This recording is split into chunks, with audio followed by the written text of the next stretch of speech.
আমি একটা ভয়ঙ্কর বর্বরতা এবং নির্মমতার কথা বলতে বসেছি এবং এটা আপনারা অলরেডি জেনে গেছেন এবং সারা দেশই ভয়ঙ্কর নির্মমতা এবং নির্যাতন দেখে থতমত খেয়েছে, থমকে উঠেছে এবং চারদিকে ঘৃণার রোষ হচ্ছে। তবে শুরুতে তিক্ত লাগলেও, তিতা লাগলেও, খারাপ লাগলেও হতে পারে একটা অন্যায়কে ঢাকার জন্য আরেকটা অন্যায় সামনে আনা হয়েছে, তারপরেও মনে করা দরকার বাংলাদেশের রাজনীতি কতটা নিষ্ঠুর।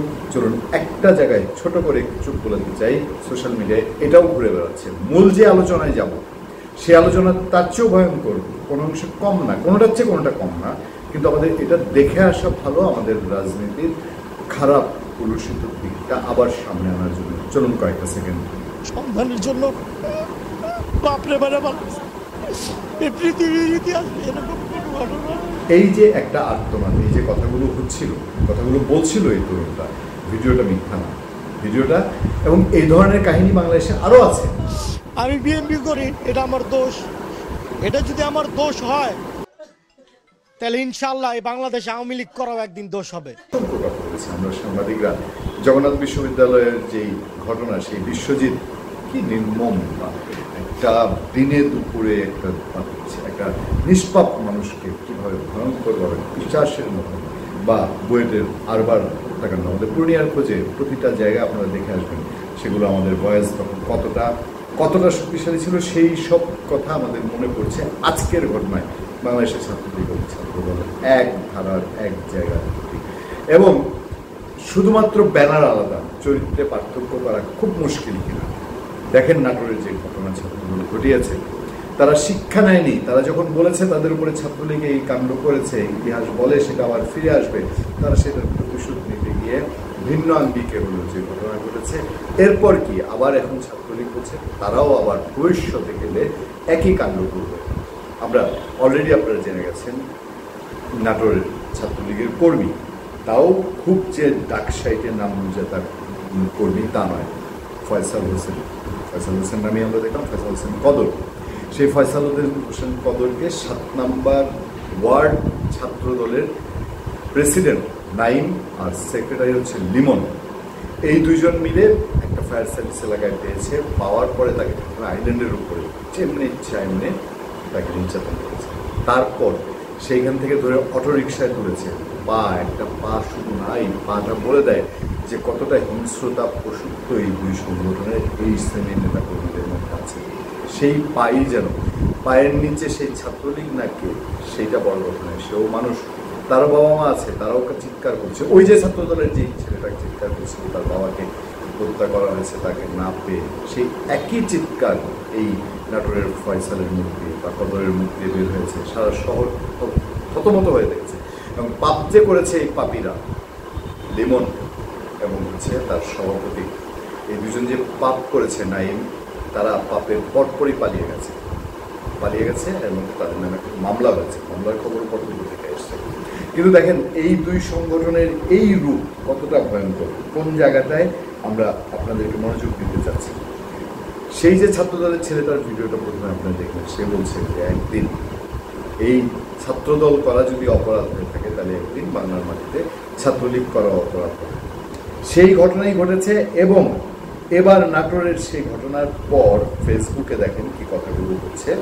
ফেসবুকে ছাত্রলীগের যারা আছে তারা আবার ফেসবুক ভাসিয়ে দিচ্ছে, তারা একই কথা মনে করিয়ে দিয়ে তারা পোস্ট দিচ্ছে যে ফয়সাল হোসেন জানা 3 দুপুরে শহরের ফায়ার সার্ভিসের মোড় দিয়ে বাড়ি ফিরছিলেন, তখন এই 7 নম্বর ওয়ার্ডের তারাই এই কাণ্ড কারখানা করেছে।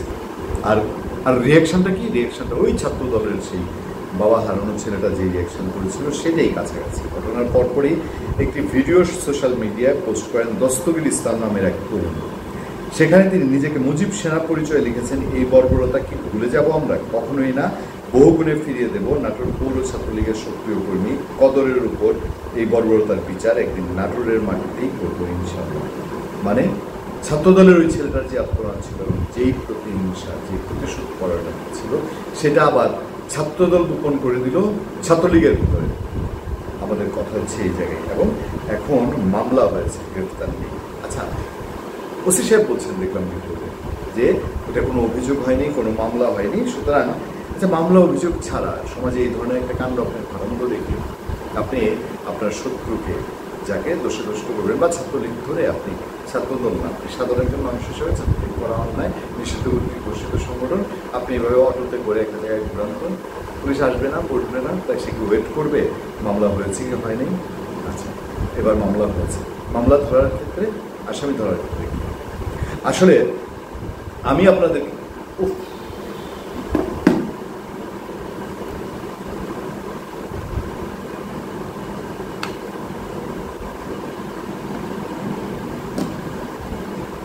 আমি আপনাদেরকে যে জায়গাটায় কেয়ারফুল করতে চাচ্ছি, যে জায়গাটায় বলতে চাচ্ছি, সেটা হচ্ছে যে এই নাটোরের এই ঘটনাটা বাংলাদেশে আবার সেই প্রতিহিংসার রাজনীতির যে রূপ ছিল, এত রক্ত, এত ত্যাগ, আমি শুধু 5 আগস্ট বা জুলাই আগস্টের ত্যাগ প্রতীক্ষার কথা বলবো না, এর আগেও আওয়ামী লীগের 17 বছরে আপনারা বলেছেন স্বৈরাচারী শাসন, ফেসিবাদী শাসন, পুলিশের শাসন, সন্ত্রাসীদের শাসন, ছাত্রলীগ যুবলীগের শাসন, সেই সব সময়ে সেই ত্যাগ প্রতীক্ষা যেগুলো বলছেন যে একটা গণতান্ত্রিক সমাজের জন্য, সেই লক্ষণ কি এখন আর দেখা যাচ্ছে? সেই লক্ষণ কি এখন আছে নাকি আবার তাহলে আপনারা বৈষম্য বিরোধী ছাত্র বা এনসিপি যেটা বলে সেই জায়গায় আছেন যে না, এখনো সমাজে তারাই যেটা বলে যে এক ফেসিবাদ থেকে আরেক ফেসিবাদ আসবে?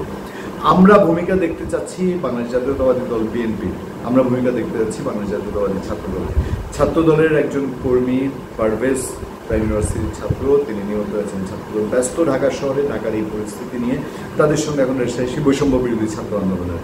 কিন্তু এর মধ্যে দিয়ে ছাত্র সভাপতি প্রেস কনফারেন্সও করেছেন, তিনি কি একবার এই নাটকের ঘটনা দেখে বলবেন না যে আমরা নতুন রাজনীতি তৈরি করতে চাই, ছাত্রলীগ অন্যায়, মেনে নিচ্ছি ছাত্রলীগ অন্যায়, কিন্তু যেই বর্বরতার প্রতীক আপনার এই ছেলে নাইম এবং রিমন তৈরি করলো, এইটার প্রতিকার কি? ধন্যবাদ সবাই, ভালো থাকবেন, সুস্থ থাকবেন, সত্য করুন এবং সমস্যার সাথে আপনার সাথে আতিক রহমান পূর্ণিমা।